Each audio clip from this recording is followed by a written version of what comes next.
E aí pessoal, estou de volta. Hoje a gente vai iniciar aí uma série de vídeos para falar sobre a pilha TCP/IP Microchip, né? Que é para você se conectar à rede Ethernet aí, né? Com o microcontrolador PIC.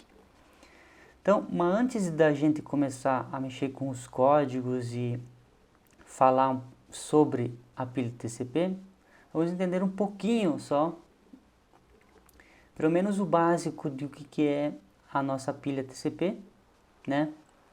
Então, a pilha TCP/IP ela é formada por camadas para que vários dispositivos de empresas diferentes se conectem entre si.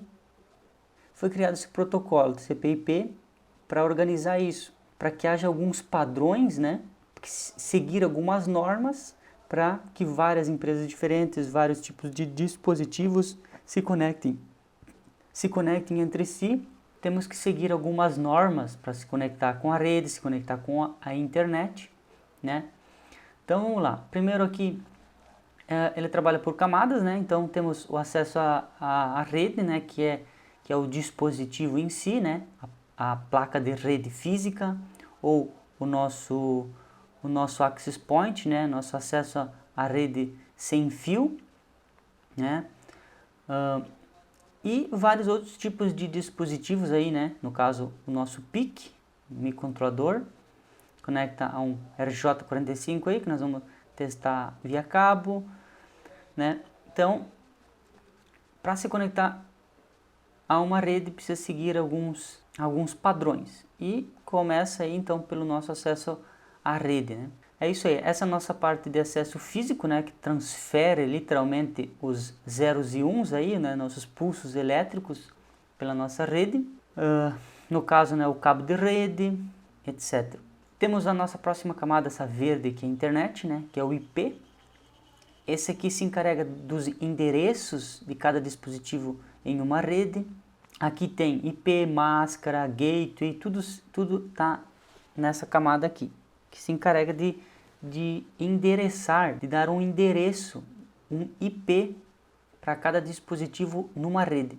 Então, esse daqui é o carinha que configura o endereço de cada dispositivo numa rede, certo? Depois a gente vê um pouquinho mais sobre isso aqui. Temos esse azulzinho aqui, o nosso transporte, né? Que ele se encarrega de fazer o transporte dos dados, né? De trafegar esses dados com segurança entre um dispositivo e outro. E ele se encarrega também de saber que tipo de serviço que está trafegando, né? Ele se encarrega de saber a porta de destino e a porta de quem está enviando os dados e a porta de quem vai receber os dados. Então, ele se encarrega de saber sobre o envio dos dados. Se esse dado vai ser com bastante segurança, que é no caso do TCP, se esse dado vai ser só enviado sem segurança, que a diferença entre esse TCP e esse UDP aqui na camada de transporte é que esse TCP garante o envio dos dados, ele abre uma porta com um servidor, entrega os dados e responde que os dados chegaram intactos, entendeu? Então, ele se encarrega de dar segurança ao envio dos dados e o nosso UDP, ele se encarrega de enviar os dados e pronto, ele envia os dados e fecha a porta. Ele não se encarrega de saber se esse dado chegou, quantos reenvios já foram feitos, essas coisas, ele não se encarrega de saber nada disso. Então, o que temos de diferente é em velocidade, né? Que esse aqui, como ele tem muito mais coisa, mais controle, certamente ele vai ser mais lento. E esse daqui vai ser mais rápido o envio. Então, para cada um tem uma aplicação. Por exemplo, o TCP, para que se usa? Para uma página web, porque se você solicitar uma página web, você digita lá www.google.com.br, por exemplo, ele vai buscar no servidor e traz aí essa página web para você. E se ele fosse trabalhando como UDP e tivesse muito ruído na rede, por exemplo, ele ia perder os dados, ia ficar com a metade da página, ia ficar corrompido, né? Então, o TCP se encarrega desse envio garantido desses dados, garante a entrega desses dados. E para isso, certamente ele consome mais tempo. O nosso DP, uma aplicação prática para isso seria, por exemplo, um frame de vídeo, aí, um streaming, né? Streaming de vídeo, que você está enviando vídeo em tempo real de um cliente para um servidor, por exemplo, pela internet. Você não pode se preocupar em reenviar pacotes de dados, porque como está acontecendo a transmissão em tempo real, você precisa pegar um pacote e enviar, porque daqui a pouco já tem um novo pacote que precisa ser enviado. Então a única coisa que vai acontecer no vídeo é dar alguma falha, se perder algum pacote, vai dar alguma falhazinha no vídeo, mas vai continuar rodando o vídeo, certo? É bom que você saiba a diferença entre esses dois, porque cada serviço, cada tipo de serviço, cada tipo de aplicação, que daqui a pouco a gente vê, trabalha em cima de um desses modos de transporte desses dados. Então, quando você trabalhar com a tua própria aplicação, então é bom que você saiba qual a diferença dos dois para que você possa escolher a melhor forma de enviar os seus dados, certo? Então, esse aqui, o transporte, é o carinha que se encarrega de enviar esses dados, seja ele com segurança ou sem segurança dos dados, certo? E mais acima aqui temos a aplicação, que temos o nosso HTTP, né, que é a página web. Quando você digita www.google.com.br, por exemplo, ele vai usar esse serviço, HTTP, né? Então, essas aplicações são serviços, né? Por exemplo, POP e-mail, né? Temos outros serviços também de DNS, vários outros serviços que são serviços padrões dessa pilha de TCP/IP, que tem uma porta específica. Quem se encarrega de saber dessas portas é esse transporte, né? E cada serviço desse tem seu cabeçalho e suas regalias, né? Digamos assim, para trabalhar, para que esse HTTP veja um outro serviço HTTP. Então, cada coisa desses protocolo padrão seguem algumas normas. Então, é tudo por camada, para que fique cada coisa dividida. E esses serviços também são divididos em serviços, e cada um deles tem uma porta diferente para esse transporte dos dados, para justamente poder trabalhar com várias coisas, vários serviços ao mesmo tempo. Por exemplo, você pode estar acessando uma página web, você pode estar enviando um e-mail, você pode estar recebendo um DNS aí do servidor, por exemplo. Tudo isso ao mesmo tempo, sem uma aplicação interferir na outra, porque cada um trabalha numa porta diferente e com suas configurações diferentes, suas portas diferentes, né? Então, por isso é um protocolo bem seguro que trabalha com várias aplicações ao mesmo tempo, certo? Aqui temos aqui temos uma imagem mais ou menos como funciona isso. Aqui temos então aquela nossa parte física, né, que se encarrega da parte física mesmo da rede, o cabo de rede ou a wireless, ou, né, a parte física mesmo dos zeros e uns aí, né? Acima então temos o nosso IP, que se encarrega do endereçamento de cada dispositivo desse na rede, se encarrega dessa coisa de endereço, né? A ARP. Aqui mais acima então temos o nosso transporte, TCP, UDP, temos o SMP, que é para ping, né? Quando você manda um ping para um servidor, ele responder, certo? Mais acima então temos as nossas aplicações. Temos o nosso TFTP, SNMP, FTP, Telnet, HTTP, nossa página web, né? E aqui também roda a nossa aplicação, que se acaso a gente quiser desenvolver uma que não tenha nada a ver com nenhuma dessas, isso é chamado de socket, né? Que é a tua própria aplicação, né? Chamada então de socket. Você usa a porta que você quiser e se comunica com o cliente servidor, né? Com os dados da forma que você quiser, né? Que você abre uma porta com o servidor, envia esses dados e no outro lado você recebe esses dados. Então você tem também essa liberdade de criar o teu próprio socket aí e enviar os seus dados do jeito que lhe convém, digamos assim, né? Então aqui temos um frame, né? Tipo assim, uma explicação do que tem no pacote, nesses pacotes, né? Que vão de camada para camada. Então lá abaixo na parte física temos o nosso MAC, né? Que é o endereço físico de cada dispositivo na rede, né? E outras configurações sobre a parte física. Mais acima então temos o nosso IP, né, que se encarrega, tem várias flags de controle, os IPs de envio e recebimento de dados, e depois temos aqui o nosso TCP, por exemplo, né, nosso pacote de dados de transporte, que se encarrega de portas de envio, porta de recebimento, né, de quem vai enviar, a porta de quem é o carinha que quer enviar os dados, a porta de quem é para receber esses dados, ACK, flags de controles dizendo que se esse dados é um dado inicial ou ele é um fim de pacote, né? Ou se ele é uma abertura de um socket, ou se ele é um fechamento de um socket. Então, esse é o carinha que se encarrega de tudo isso. E aqui, então, o nosso dados, né? Os nossos dados propriamente dito das nossas aplicações, como HTTP, o socket, né? Então, é assim que funciona. Aqui eu fiz um pequeno esboço de como seria uma rede, né? Então, eu tenho aqui, por exemplo, a minha rede, tenho, por exemplo, um notebook e um computador na rede, né? Suponhamos que o meu IP aqui da minha rede fosse 192.168.0.2. Eu fiz esse esboço aqui explicando por cima, um geral, né? Se você quiser saber mais, tem bastante vídeo aí no YouTube falando sobre rede, para você que tiver curiosidade em saber mais sobre isso. Mas eu vou explicar só um básico assim, né? Que é para a introdução aí, para nós começar a mexer com a pilha TCP/IP da Microchip, né? Então, temos aqui a minha rede, por exemplo, minha rede interna. Eu tenho na minha rede interna o meu modem, um notebook e um PC, por exemplo, né? Então, o IP do meu notebook é 192.168.0.2, do PC 03, se tivesse mais PC 04, 05. Eu tenho de 1 a 254 possibilidades de IPs dentro dessa rede, se eu trabalhar nessa faixa, né? Mas isso é coisa que, como eu falei, você pode pesquisar aí na internet para saber mais. Mas a ideia é essa, todo mundo se enxerga dentro da rede. Tem uma outra parte importante que é a máscara de subrede, né?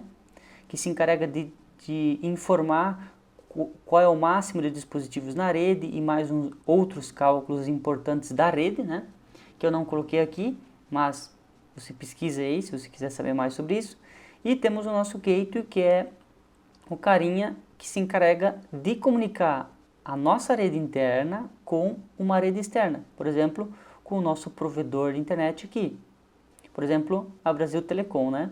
Então, ela fornece para você um IP, esse IP é chamado de IP internet, é o IP válido na internet, todo mundo que estiver conectado à internet vai saber que esse IP 201.77.6.21 existe, certo?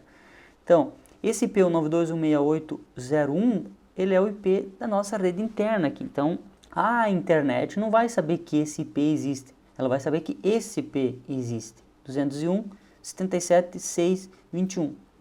Certo? Então, o provedor de internet te dá um IP válido para a internet. E a tua rede interna pode ser o IP que você quiser, certo?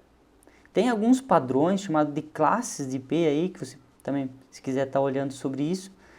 Mas, por exemplo, o meu IP aqui, da minha rede aqui é 192.168.0x, né? O 0, eu não posso usar o 0 porque o 0 e o 255 são reservados para broadcast e outras informações, comunicação entre todos os dispositivos dentro da rede.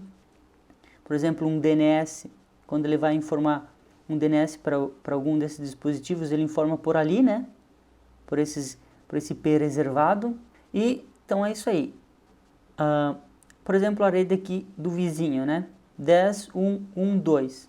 Observem que aqui na minha rede também o meu gateway dos dois computadores são o IP do modem. Por que isso? Porque o modem é um dispositivo de roteamento, ele faz um roteamento entre duas redes. Então, o gateway é o carinha, o gateway eu tenho que informar no meu dispositivo para que ele se comunique com o meu dispositivo roteador e esse roteador se encarrega de se comunicar com uma outra rede. Então, um roteador se encarrega de conhecer duas redes, né? Ele faz a comutação entre duas redes. Então, no meu caso, o modem faz isso, né? Quando, por exemplo, eu acessar uma página web, né? Digita aí www.microchip.com, por exemplo, eu vou estar dizendo que eu quero procurar por esse IP numa porta chamada 80. Mas eu não informo isso para o meu provedor e nem para a internet em si. Eu informo isso para o meu modem. Então eu envio que eu, que sou o 02, quero saber se existe tal IP, ou, né, no caso, depois, se você quiser saber sobre DNS, você pesquisa também, mas o DNS é uma vinculação de um nome a um IP, né, para que facilite. Porque se eu fosse querer acessar o site da Microchip, por exemplo, eu não iria lá digitar, por exemplo, 55.26. Enfim, né, um IP válido na internet para saber poder acessar o site da Microchip. É bem mais fácil de saber www.microchip.com.br, né? .com. Então, é assim que funciona. O DNS se encarrega de informar um nome vinculado a um IP. Então, quando eu digitar microchip.com, ele vai saber que isso é um nome, mas o servidor DNS vai informar que esse nome é um IP. É mais ou menos isso. Eu não quero entrar em detalhes sobre isso, mas se você tem interesse, veja aí na internet a respeito, certo? Então, quando eu vou buscar por microchip.com, por exemplo, o meu notebook, que vai estar acessando essa página, ele informa o meu carinha que está enviando, que é o 02, e informa o carinha de destino, que é aquele, por exemplo, www.microchip.com. Ele vai buscar isso aonde? Na rede, mas ele não vai encontrar isso na rede, então ele vai buscar em quem primeiro, depois da rede, no gateway. Quem que é o nosso gateway? O nosso modem. Então ele pergunta para o modem se existe aquele IP naquela porta 80, que é a nossa página web. Não precisa digitar 80 porque o navegador sabe que aquilo é uma porta 80, certo? Então eu vou buscar. Por isso o modem diz que também não sabe se isso existe. Então ele vai buscar onde? Lá no provedor. E o provedor, se ele também não tiver, ele vai buscar e assim até ele encontrar isso e trazer para mim essa informação, certo? Então é assim que funciona. Um dispositivo na rede, quando ele não achar a informação na rede, ele se encarrega de buscar num gateway. E o gateway se encarrega de buscar lá para fora, no teu provedor de internet. E por aí vai, certo? Até encontrar o que você está procurando. Então vamos fazer um teste aqui. Por exemplo, quando eu usar aqui o nosso Tracert, que ele é um salto, que ele vai vendo, ele vai indo de cada dispositivo desse. Ele vai sair daqui, no caso do meu computador, né? Vai ir para o modem e vai buscar até quando ele encontrar a minha página web, por exemplo. Que eu vou digitar aqui, Tracert, www.microchip.com, certo? O que ele vai fazer? Ele vai procurar por esse nome. A primeira coisa que ele fez é sair para o meu modem. O meu modem aqui, meu modem real aqui na minha rede real aqui, é o 92.168.10.254, certo? Então, eu estou buscando nesse gateway, esse outro IP, esse outro nome, né? Microchip. Então, ele não encontrou, ele foi buscar onde? Foi buscar o meu modem, ele foi buscar então no meu provedor de internet, que é esse 10 ponto alguma coisa aqui. Esse outro tem outro provedor e assim ele vai indo, vai buscando e ele passa por um monte de roteadores e vai indo, vai buscar esse meu nome, microchip.com. E ele continua até ele encontrar, que no nosso caso ele encontrou, que está nesse IP aqui, ó, 23.45.215.45. Então ele encontrou essa página web microchip.com lá naquele servidor, que só Deus sabe onde é que está, deve estar nos Estados Unidos em algum lugar, certo? Então é assim que dispositivos de internet se encontram na rede. Eles vão buscando até encontrar a informação que ele precisa. Então, por isso que tudo trabalha com portas, IPs, para que não haja conflito, certo? E os roteadores, então, se encarregam de fazer essa comutação entre redes, beleza? Isso, então, é só uma pequena introdução antes da gente começar a falar sobre a pilha microchip, né? Para que vocês tenham pelo menos alguma ideia do que é o que, né? Depois, espero que vocês pesquisem mais a respeito também, antes da gente começar essa aula, para vocês saberem um pouco como que funciona melhor essas coisas, para você depois não se perder com alguma coisa que eu vou estar falando sobre IP, sobre gateway e coisas do tipo, certo? Então, é isso aí. Em breve estaremos falando sobre a pilha TCP/IP microchip propriamente dita, certo? Então, valeu e até a próxima videoaula.